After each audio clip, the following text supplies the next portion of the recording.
എല്ലാവർക്കും എൻ്റെ നമസ്കാരം.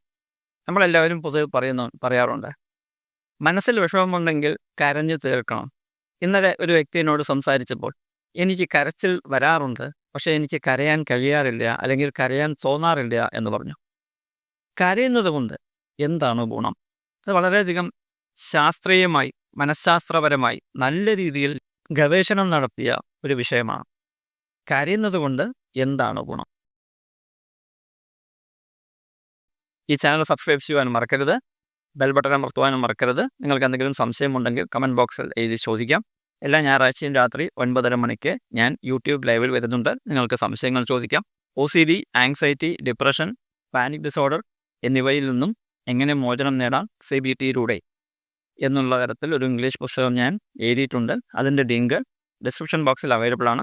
നിങ്ങൾക്ക് താല്പര്യമുണ്ടെങ്കിൽ വാങ്ങിക്കാം, വായിക്കാം.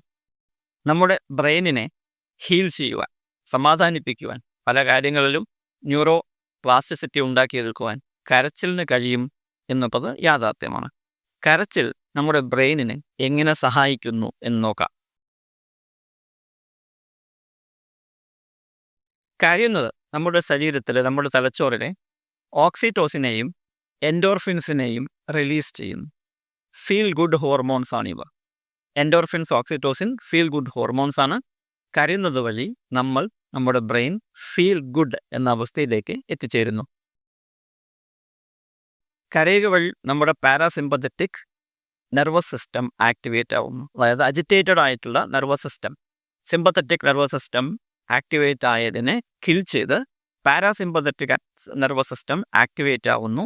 അതുവഴി നമ്മുടെ ശരീരത്തിനും മനസ്സും സമാധാനപ്പെടുന്നു, റിലാക്സ് ആവുന്നു, സ്വിച്ച് ഓവർ ചെയ്യുന്നു. ആങ്ഷ്യസ് സ്റ്റേറ്റിൽ നിന്നും ഡിപ്രഷൻ സ്റ്റേറ്റിൽ നിന്നും നോർമൽ അവസ്ഥയിലേക്ക് സ്വിച്ച് ഓവർ ചെയ്യുന്നു. ചിന്തകളെല്ലാം വളരെയധികം കോംപ്ലിക്കേറ്റഡ് ആയിട്ടുള്ള സമയത്താണ് നമ്മളൊന്ന് ചെറുതായി കരയുന്നതെങ്കിൽ വീണ്ടും ഈ സിസ്റ്റം റിസെറ്റ് സംഭവിക്കുന്നു. കുറച്ചുകൂടി ഒന്ന് മനസ്സ് തുറന്ന് ചിന്തിക്കുവാനും, പല കാര്യങ്ങളും മനസ്സ് തുറന്ന് ചിന്തിച്ച് അതിൻ്റെ സൊല്യൂഷൻ കണ്ടെത്തുവാനും നമ്മളെ സഹായിക്കുന്ന ഒരു പ്രക്രിയയായി മാറുന്നു ഈ കരച്ചിൽ. കോർട്ടിസോളിനെയും ACTH എന്ന് പറഞ്ഞ ഹോർമോൺസിനെയും കഴുകിക്കളയുന്ന ജോലി നമ്മുടെ കരച്ചിൽ ചെയ്യുന്നുണ്ട്. നമ്മുടെ ശരീരത്തിൽ നിന്നും സ്ട്രെസ് ഹോർമോൺസിനെ ഇല്ലായ്മ ചെയ്യുവാൻ നമ്മുടെ കരച്ചിലിന് സാധിക്കും എന്നർത്ഥം. അത് മാത്രമല്ല, പബ്ലിക്കായി കരയുമ്പോൾ, മറ്റുള്ളവരുടെ മുമ്പിൽ വെച്ച് കരയുമ്പോൾ മറ്റുള്ളവരുടെ സപ്പോർട്ട് നമുക്ക് കിട്ടുകയും ആ സപ്പോർട്ട് വഴി സോഷ്യൽ കണക്ഷൻ നമുക്ക് സ്ട്രോങ് ആവുകയും നമ്മുടെ മനസ്സിന് കൂടുതൽ സമാധാനം ലഭിക്കുകയും നമ്മുടെ ശരീരത്തിൽ ഡൊപാമൈൻ പോലെയുള്ളവ, ഓക്സിറ്റോസിൻ പോലെയുള്ളവ കൂടുതൽ ഉൽപ്പാദിപ്പിക്കപ്പെടുകയും ചെയ്യുന്നു. അതായത് നമ്മുടെ നെർവസ് സിസ്റ്റം സ്വിച്ചിങ് ഓവറിന് കരച്ചിൽ വളരെയധികം അത്യാവശ്യമാണ്. ഓപ്പൺ തിങ്കിങ്ങിന് കരച്ചിൽ സഹായിക്കുന്നു. നല്ല രീതിയിൽ തുറന്ന് സംസാരിക്കുന്നതും ചിന്തിക്കുന്നതിനും പ്രോബ്ലംസിൻ്റെ സൊല്യൂഷൻ കണ്ടെത്തുവാനും നമ്മുടെ കരച്ചിൽ സഹായിക്കുന്നു. സ്ട്രെസ്സ് കുറയ്ക്കുവാൻ നമ്മുടെ കരച്ചിൽ സഹായിക്കുന്നു. അതുകൊണ്ട് തന്നെ കരച്ചിൽ വന്നാൽ കരയുവാൻ ഒരു തരത്തിലും മടി കാണിക്കരുത്. ഈ വീഡിയോ കണ്ടത് നിങ്ങളെല്ലാവർക്കും നന്ദി. നമസ്കാരം.